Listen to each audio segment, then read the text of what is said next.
आहा मैं जीवितम हतम, आज मैं तुम्हारा सिर काट दूंगी, तुम्हें अपने साथ लेकर के मैं पहाड़ से कूद कर आत्महत्या कर लूंगी, तुम्हारे शरीर को नष्ट कर दूंगी, अपने आप को मार डालूंगी, लेकिन तुम्हारा विवाह इससे नहीं होने दूंगी।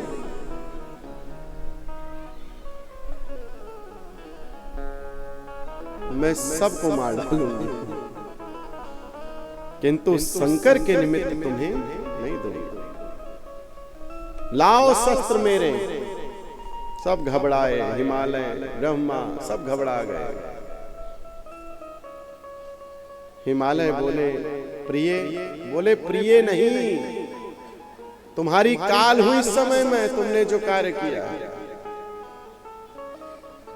हे प्राण प्रिय, हठ मत करो, दुख त्याग दो।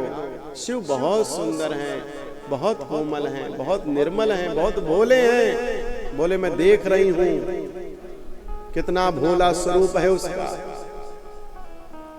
ब्रह्मा जी ने आकर समझाया, फिर मैना ने सुनाए वचन कठोर, पार्वती जी ने आकर समझाया, और मैना ने कहा न माता न पिता भ्राता ना बंधुर्गोत्र जोपि, नो स्वरूपम न चातुर्यम ना गृहं वास किंचन, न वस्त्रम नाप्यलंकारा सहाया के पितस्य, न वाहनम ना शुभम यस्य, ना वयो ना धनम तथा, ना पावित्र्यम न विद्याम च, कीदृशः कायार्तिदः, किं विलोक्य मया पुत्री, देयास्मै स्यात् मंगला,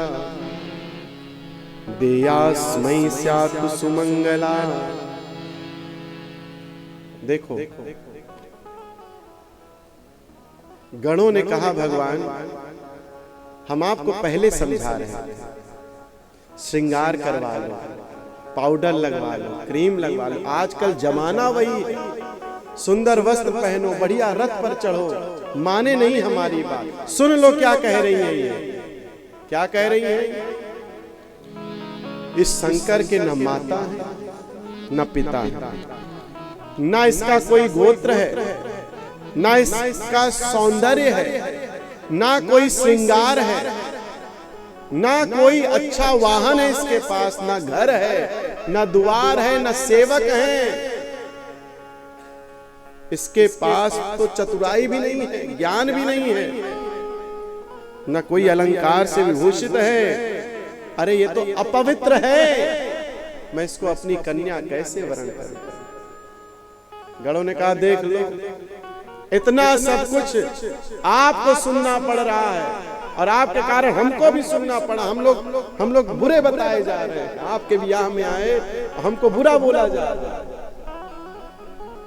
भोले बाबा कहे यार बात तो गड़बड़ा गई है। इशारा किया नारद जी को। ब्रह्मा जी, नारद जी, विष्णु जी कहाँ पहुंचे? मैना के पास, और कहा माँ ये भगवान शिव हैं, ब्रह्मांड के सर्वोसर्वा। आपका हृदय अभी इनको दर्शन नहीं कर पा रहा है। आपके नेत्र जिस स्वरूप का दर्शन करना चाहते हैं, इसलिए आपके हृदय में ये भाव आया है। आपको जो जिन लोगों ने सुनाया उस रूप से आप अपने द्वारा चित्र अंकित कर रही उन भगवान का। आप भगवान को, उस त्रिकाल भगवान को जो इस त्रिलोकी का ब्रह्म है, वो जो जीव प्रकृति का सबका मालिक है, उसको आप अपने बंद नेत्रों से एक बार हृदय में लाकर विराजमान करके देखने का प्रयास कीजिए। मैना का क्रोध शांत हुआ, नेत्र बंद किए हैं। भगवान ने एक सुंदर स्वरूप की झांकी शिवजी ने मैना के हृदय में स्थापित की। जैसे ही वो झांकी आई, मैना ने नेत्र खोले और भगवान के उस स्वरूप का दर्शन जब किया, मैना धन्य धन्य हो गई और बोली हमारी कन्या का विवाह अब इसी से हो। बोलो शंकर भगवान की। भगवान ने सुंदर स्वरूप का दर्शन कराया है। और अब पाणी ग्रहण संस्कार के लिए मैना और हिमालय जी यज्ञ मंडप की ओर आते हैं। किसके किसके विवाह में 7 फेरे लगे हैं, हाथ उठाओ। वाह भाई वाह। अब हाथ नीचे करो। किसके किसके विवाह में 4 फेरे लगे हैं, हाथ उठाओ। यही 4 वाले सही हैं, 7 वाले गड़बड़। ये जो टीवी पिक्चर में देख करके तुम 7 फेरा लगवाने लगी हो, 3 ज्यादा, ये पुरुष लोगों का इसीलिए घाटा होता है। आज तक किसी ने प्रमाण नहीं दिया कि किसी ग्रंथ में विवाह की परंपरा में 7 फेरे लगाए जाते हैं। कोई ब्राह्मण कहीं भी ये श्लोक मंत्र नहीं दिखा सकता कि विवाह में 7 फेरे लगाने हैं।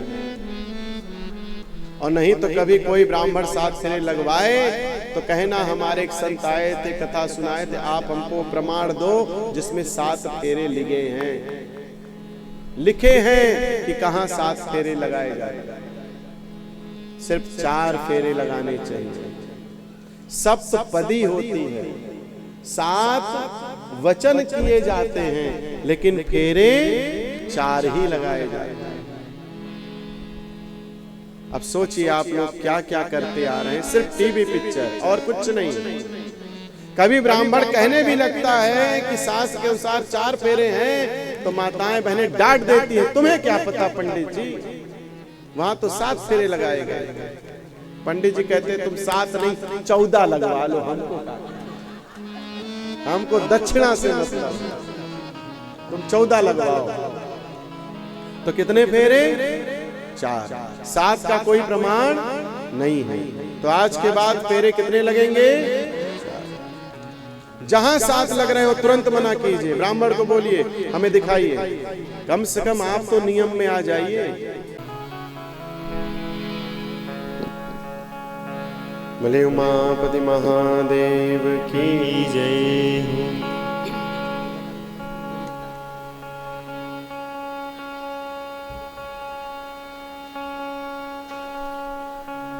हे नाथ नारायण, भगवान के विवाह के लिए भगवान को जब यज्ञ मंडप में बैठाला गया तो ये हुआ कि अब पाणी ग्रहण संस्कार होगा, तो उसके लिए भगवान शिव के गोत्र और कुल का पता होना चाहिए कि संकल्प में ब्राह्मण कौन सा गोत्र और कुल बोले।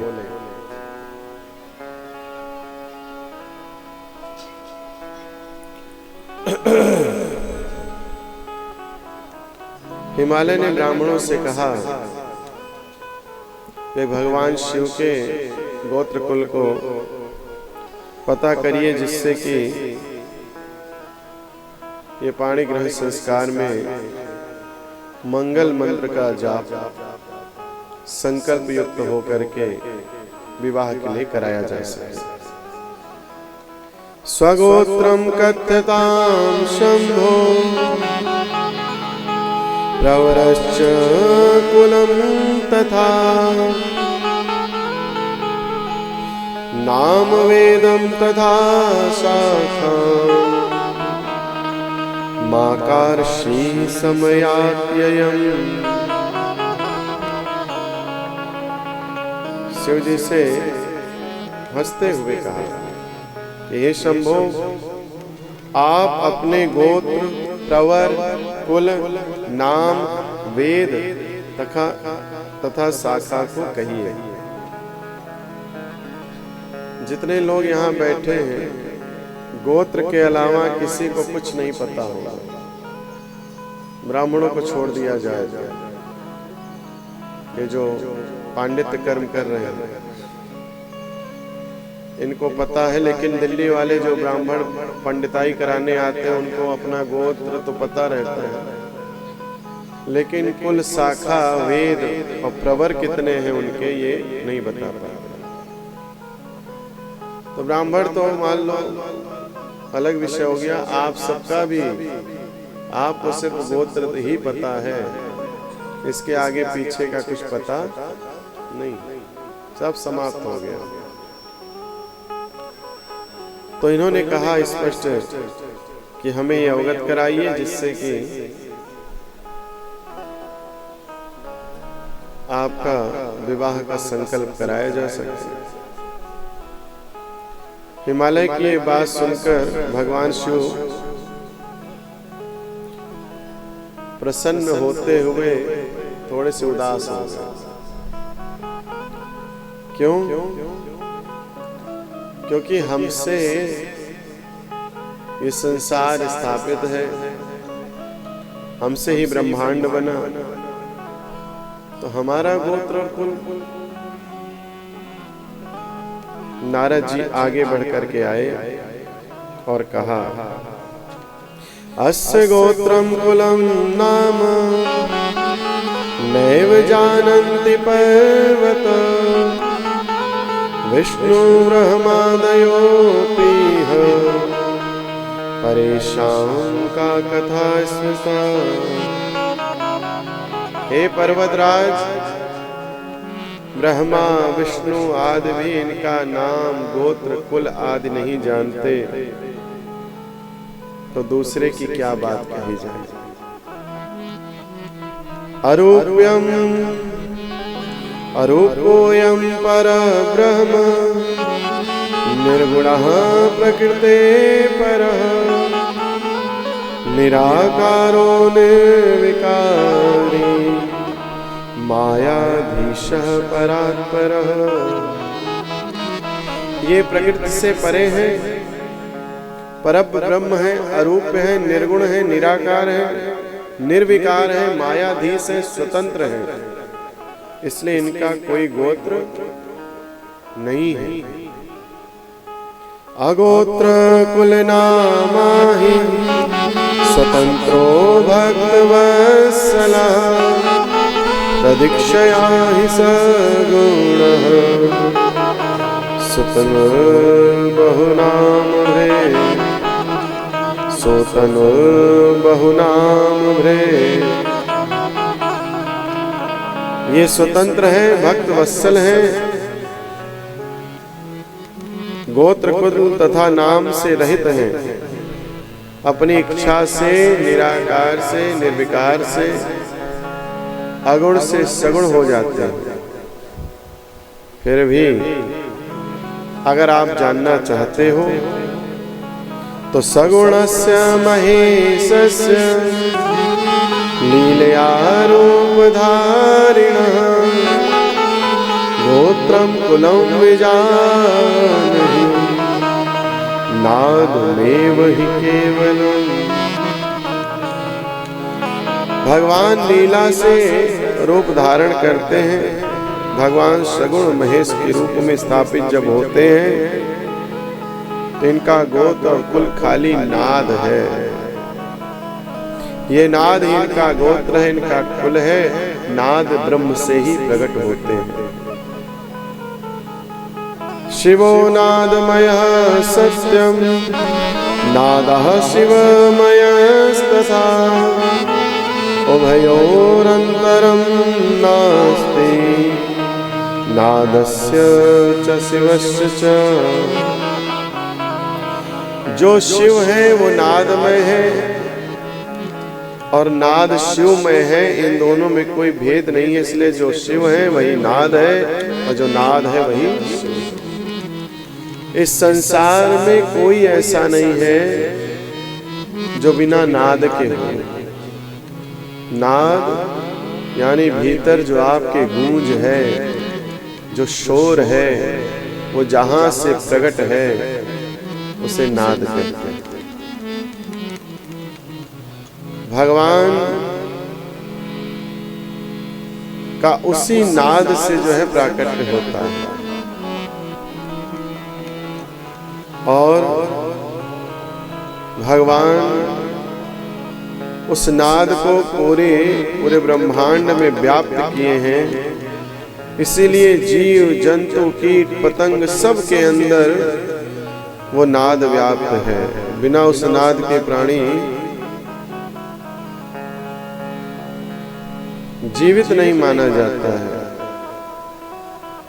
वो नाद है तो आपके प्राण है शरीर में, और नाद नहीं है तो प्राण शरीर से निकल चुके। भगवान ने अपना गोत्र और कुल नारद जी के माध्यम से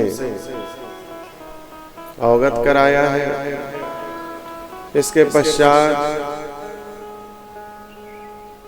भगवान के पाणी ग्रहण संस्कार के पश्चात जब फेरे लग रहे हैं तो ब्रह्मा जी फिर से मोहग्रसित हुए हैं। भगवान के पूर्व चरित्र का स्मरण हो गया है कि अब हमसे अपराध ना हो, लेकिन पार्वती जी के नख को, पैरों के नाखून को देख करके भी इनके अंदर काम आ गया।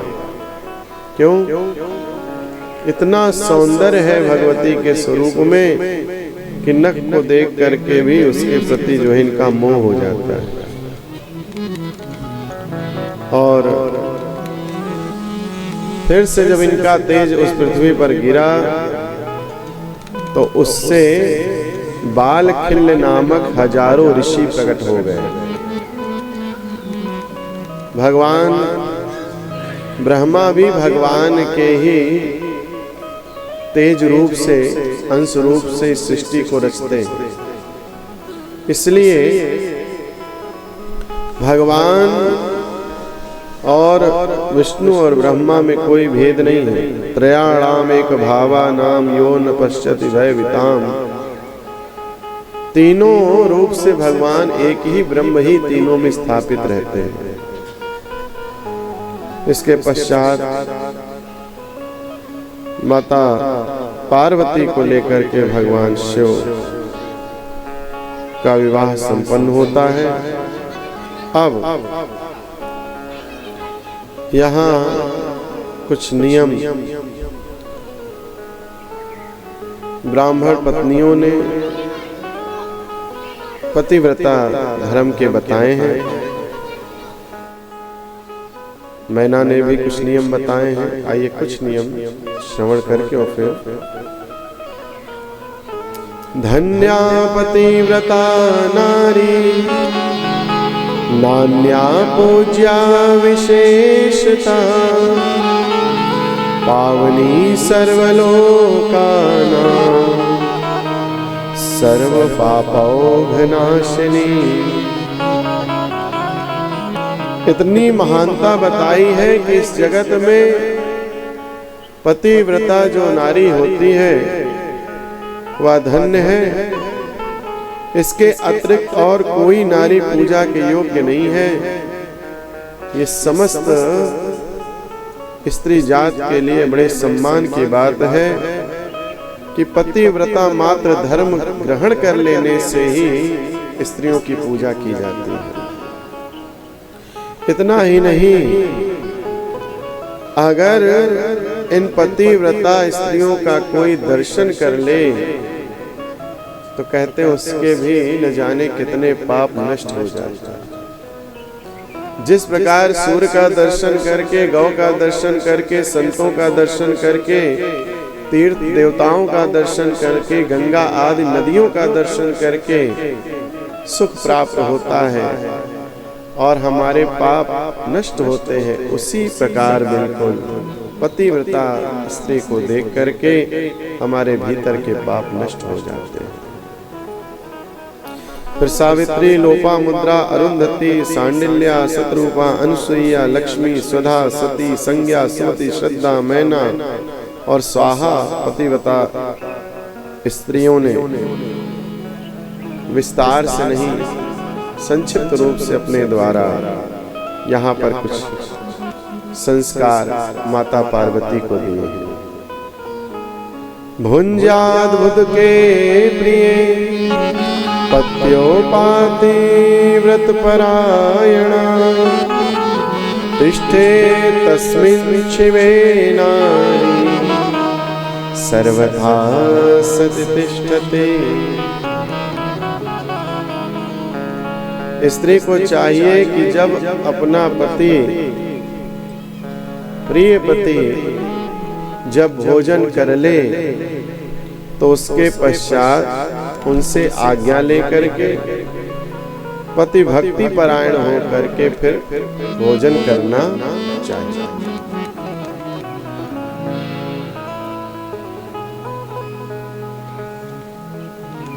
भाई हमारे जैसे को बुलाओगे तो वही सब सुनाएंगे जो लिखा है, और चाहते भी यही है कि आप अपने संस्कार में ले आए। ये जो आप एक थाली में भोजन करने लगे, आप जितने कौर का टुकड़ा पति की थाली से उठाकर खाती हैं, उतने दिन की आयु पति की आप कम करते हैं। पति का जूठा खाना चाहिए, महाप्रसाद है। यहाँ तक कि शिव और विष्णु के लगे भोग से भी अधिक आपको उसका फल मिलेगा, लेकिन पति के साथ एक थाली में बैठकर नहीं खाना चाहिए। ठीक है, बहुत प्रेम है तो चलो 2 थाली एक साथ निकाल लो, आप उधर बैठो हम इधर बैठेंगे, दोनों खाएंगे, ये तो उचित है। और अगर ऐसा ना हो, पति का व्यापार के कारण या नौकरी के कारण आना जाना, समय का व्यवहार ठीक से नहीं है,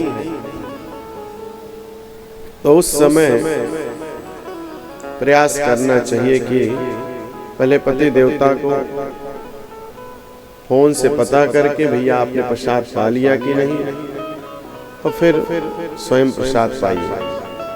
और फोन पे भी कहिए आपकी आज्ञा हो तो हम भोजन कर लें।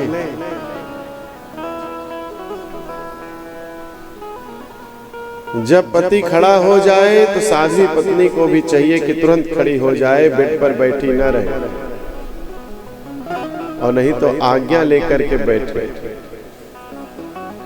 आजकल तो पति देवता कहते हैं आप बैठी रहो,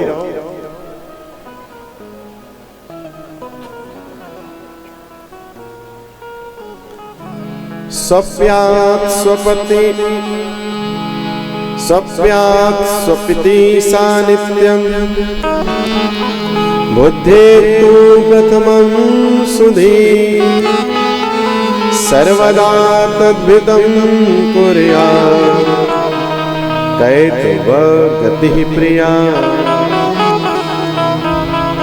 पति के सो जाने के पश्चात स्वयं पैर दबाने वाला तो अभी बहुत दूर है, हमें तो पति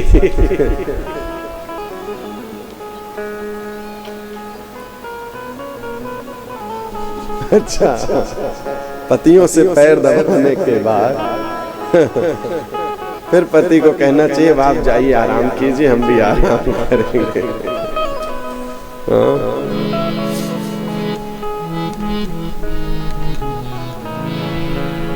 आप अस्वस्थ हैं, आप किसी रोग का कारण से ग्रसित हैं, आप किसी भी स्थिति में हो, प्रयास यही करना चाहिए कि अपने हाथ से अपना पैर दबा लो, लेकिन पतियों से पैर नहीं दबाना चाहिए।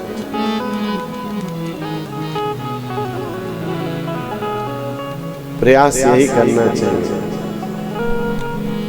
लोग कहते हैं गुरुजी आपकी कथा कन्याओं को और युवा पुरुषों को ज्यादा सुननी चाहिए, क्योंकि उनको वो धर्म आगे निभाना है। अच्छा, कथा हमेशा वृद्ध माता पिता ही सुनते हैं, तब तक उनका तो सब पूरा हो गया रहता है। अब सुन करके वो कहती है कि हम क्या करें इसमें, हम क्या करें, हमने तो इतना जीवन बिता दिया। तो इसलिए अपने बच्चों को संस्कार देना चाहिए। कथाएं भगवान का प्रसाद है, सबको प्राप्त होना चाहिए। और पति के जाने के बाद, मतलब पति के शयन करने के बाद शयन करें, और पति के उठने से पहले ये जो लिखा है वही बोलते हैं, हम इससे अलग कुछ नहीं बोलते।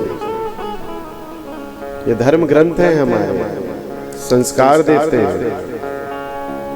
पत्र नाम ये काम तो आज 100% चल रहा है। पत्र नाम न गृहणीयात कदाचन पतिव्रता आकृष्टा बिन चाक्रोशे प्रसीदिता पिच। पति का नाम कभी भी अपने मुंह से नहीं लेना चाहिए। अब आजकल के लिए हमको लगता है एक दूसरा शिव महापुराण बनना चाहिए, हाँ? जिसमें आजकल के हिसाब से नियम लिखे जाएं, है ना?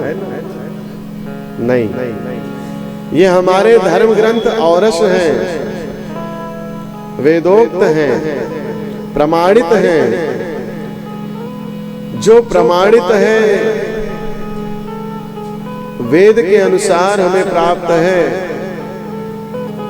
उस शासन में रह करके हम पवित्र भी होंगे और भगवान के प्रिय भी होंगे। इसलिए हम सबको चाहिए कि हम कथा श्रवण करें तो प्रयास करें, उन संत से, व्यास से कहें कि हमको संस्कार अवश्य देकर जाइए कि सनातन धर्म के क्या संस्कार हैं जिनको हम सब निभाएं। पति का नाम कभी नहीं लेना चाहिए। पति के द्वारा क्रोध आने पर, कठोर वचन कहने पर भी जी पति देव जी जी जी जी करना चाहिए। बुरा वचन भूल करके भी पति को नहीं कहना चाहिए। हम तो चाहते हैं सभी संस्कार युक्त हो, सभी नियम निभाएं।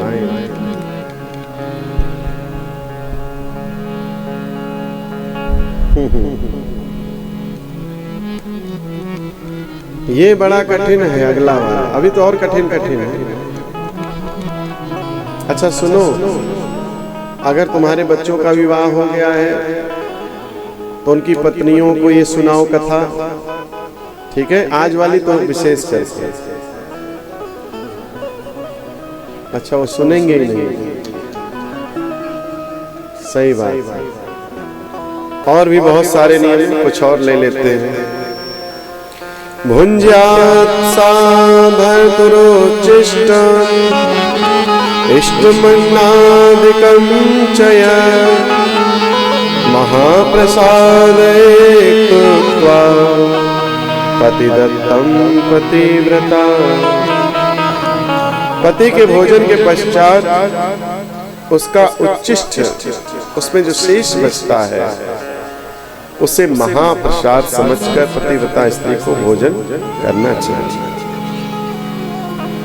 देवता, पितर, अतिथि, सेवक, गौ एवं भिक्षुक को भी बिना दिए अन्न का भोजन नहीं करना चाहिए। कम से कम अपने भोजन में 4 का हिस्सा तो और अवश्य निकालना चाहिए। एक सबसे पहले गौ माता का, दूसरा अतिथि का, तीसरा भिक्षुक का और चौथा कुत्ते का, ठीक है? तो मान लो भिक्षुक और अतिथि रोज नहीं आते तो उनके नाम का थोड़ा सा अन्न बनाते समय ही आटा, चावल, दाल 2 डिब्बा रख लो, जिसमें उस डिब्बे में 1 मुट्ठी उनके नाम का डाल दिया। खाली 3 महीने ये कर करके एक बार देख लो। उसके बाद विचार होगा करना चाहे नहीं करना। 3 महीने करो, देखो उससे लाभ क्या होता है।